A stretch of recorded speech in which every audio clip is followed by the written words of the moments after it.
का मले आव मिलीला खंडेराव मेंबर नाही का त्यांची मी घरवाली. आत्ता कसा आज का नाही आमच्या गावचा इलेक्शन झालं बाई आणि तेव्हा मी घरात पोळ्या करत होतो तेव्हा आमचं मेंबर बाहेर आलो आणि मला म्हणते कसा आवलीला मी म्हणलं आता मी उभी राहू का पोळ्या करू तुमचं बी काय समजत नाही तर म्हणते कसं आव तुला इलेक्शन मध्ये उभी राह म्हणतो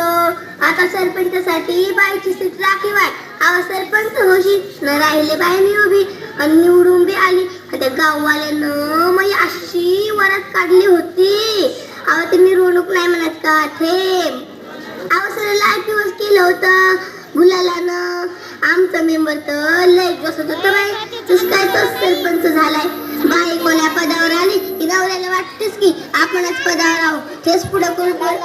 पुढं करतेच काय बाई मी माय पुढे तर वाजा माय पुढे सगळे नाचत होते सारं झिंगाला लागले मग मी म्हणलं आता तुम्ही चांगले झिंगा दाखवतो एकाला मग हिंगा. आता त्या दिवशीचीच गोष्ट घ्या तू चपराशी माझ्या घरी आला आणि मला म्हणते कसा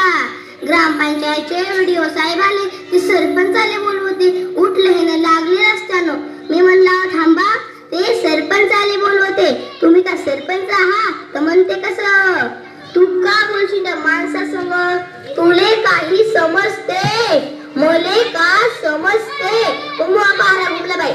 मी म्हणलं अहो त्या सावित्रीनं आमच्यासाठी शिक्षणाची कवाड खोलली म्हणून आम्ही शिकलो आणि संविधानानं आम्हाला इलेक्शन मध्ये उभारायला हक्क मिळवून दिला फक्त आम्ही गाजवू का नाही उठले मी आणा लागले ग्रामपंचायतच्या रस्त्यानं आणि त्या गल्लीतल्या टपरीवर चांगले जवान पोरं घेतली जिगत होते त्याचं म्हणलं तर मला आडवच झालं बाई आणि मला बघून म्हणते कसा